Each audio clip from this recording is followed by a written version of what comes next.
The function of sexual dysfunction, a reminiscence.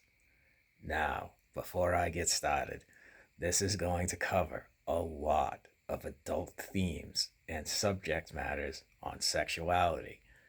And if you are made uncomfortable by such material, you probably should not watch. There you have it. For a long time, I have seen myself as a vehicle for others to live out their fantasies and fixations. There is something in that to me that is interesting and exciting. It allows a view into people's psyches that is otherwise impenetrable. Furthermore, seeing someone get to the point where they lose control, where they have that kind of intensity going on, that is exciting to me. That interests me. That is cool to me. Like, I can remember every single person I've brought to that point and the time I brought them to that point where it was most intense. Like, that is fun. uh, I don't know any other way to put it. But it what it also allows is a look into someone's psyche that is unvarnished. They cannot lie about it. They can't. The proof is in the pudding. Uh, like, I see the way they react to the stimuli. Now, why they react to that stimuli, what made them react to that stimuli, usually they don't even know. It's not something most people think about that have those kinds of things. Or at least that has been my experience, where I am one of the few that thinks about these things deeply, because usually the answers are they're quite uncomfortable. However, like, there's truth in that there isn't in other places. I find it is undeniable truth. It is something where the person feels such a connection to it that they have physically lost control of themselves experiencing it. That's exciting. That's fun. Like, that is what it provides to me. Now, for them, they get to live out something they've fixated on for a long time, usually most of their lives. And for whatever reason, they have been uncomfortable bringing it up with other people. And one way or the other, usually through some kind of introduction, we end up meeting, and then I can make it into a reality. Like, that's fun. That's exciting. That's intense. Getting people to that point where they truly lose control. Like, it's not something most people from my experience even run into with sexuality, where they what I would see as that pinnacle state where they have truly achieved the loss of control. Like, that is lovely. It's like I said, I remember every single one. Uh, and it is a beautiful thing to me, because I provide that for someone. It is never something that I really saw much sense in trying to monetize or something like that. Like that, I don't know. It kind of made it ugly. Um, it took away the art of it. Like, the beauty of it would be gone, and now it is a thing that is bought and sold. And, like, I don't know, maybe I just have a fucked up view of things like that, and I always should have seen it that way. In my eyes, it kind of gave me a way of interacting with women that were out of my league, kind of, uh, above me in social status and appearance. But I could provide something for them that no one else could. And I wouldn't judge them for it. In fact, I was open to everything that they would say. I mean, there's certain lines, obviously, where it's just a hard no. But usually that stuff involves like involving other people without their consent, anything to do with minors, stuff like that. Like that's always a hard no. Fucking with other people's heads, things like that. Like things that take away somebody's ability to consent. Those things are always a hard no. But, you can do things like, certain type of fantasies for them that take away their consent. Now, there's paradoxical like natures in all of this where you have like someone is consenting to having their consent taken away. Like that's somewhat of a paradox. Like the nature of a dominatrix in itself is a paradox. Like a guy is paying her to be submissive to her, but he wants her to do specific things. So like there's an element of control there. I have paid you to do something to me, but I want you to do it to me against my will, kind of. Like that's kind of paradoxical. And a lot of sexual fixations run that gamut where they sometimes will seem like this is backwards or I don't want to say hypocritical, contradictory. Um, you'll see that a lot, and it's what interested me so much in the truth about it was like it gave a window into their upbringing and how it affected them in a way where like I can see the stimuli making them respond. So like I know to an extent what the you can build a picture of somebody with enough information like that. You can get a pretty clear image, at least to how they interpret their upbringing. Not necessarily how it was, but how they interpret it. And when you're dealing with a person's emotions, that's really all that's important is how they interpreted it. Like the truth of it, like the truth of reality, it's really irrelevant in this context. Like their interpretation of it is all that matters, and that's all I'm working with. And perhaps it could be one of the reasons I see the world the way I do, because like this is, the canvas and paints I am using quite often, and like this is just always how I've seen things in the like collective soul, the world that I know. Um, so I'm sure it does go somewhat into that, but that it there's truth and power in it, and not like taking power over someone, but like the power of the truth, and it touches them, it moves them, it excites them in a way that they can't even control. Uh, all of that provides a thrill to me. Like, there's the emotional release for them, and usually people go back to these things the more stress they are under. You can usually that's the way it works.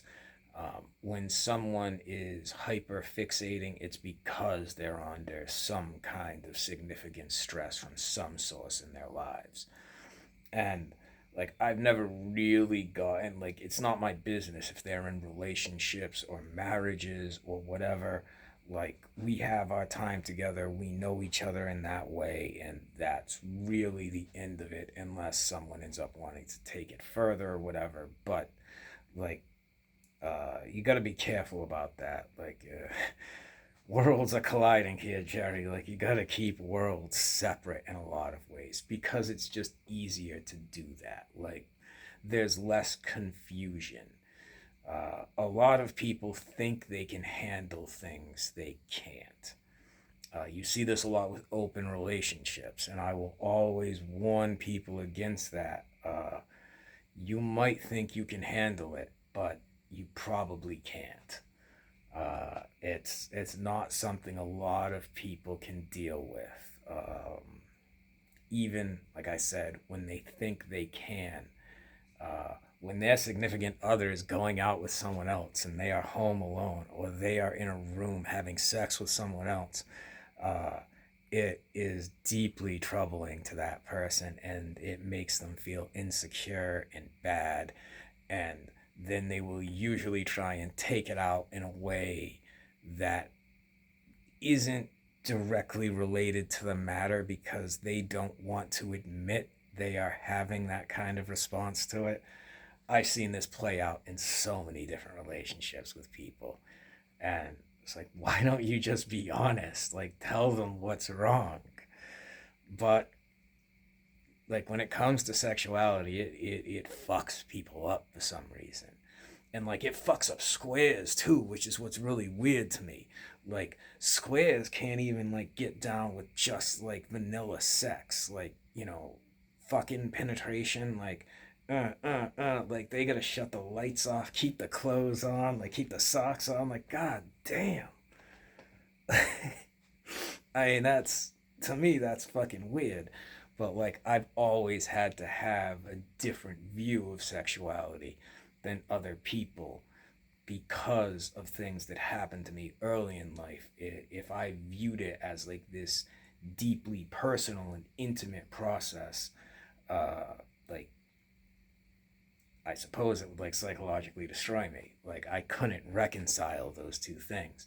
So like, I view love as something else entirely. Like, sexuality and love have almost nothing to do with one another. They are like completely different. And how I value sexuality, like I said, I see myself as a tool almost to get people to a very intense state. Uh, and, but as far as like love, like that's something else entirely. Like, that has nothing to do with any of that. And I guess in the square world, that is, very, very aberrant. Like, people can't even connect to those two things. So, you know, to each their own, I suppose. We all deal with the way in the world. We all deal with the world in the way we know how. So, but like, the square world's view on sex, and like the it's always been so strange to me. And a funny little anecdote is, someone once asked me, because I was still complaining about the removal of the personal ads from Craigslist, and they were like, "Well, why don't you try Tinder?" And I just have this image in my head of Tinder, where it is like, "So where do you want to meet for dinner?" It's like, "Dinner? What do you think we're meeting to do?"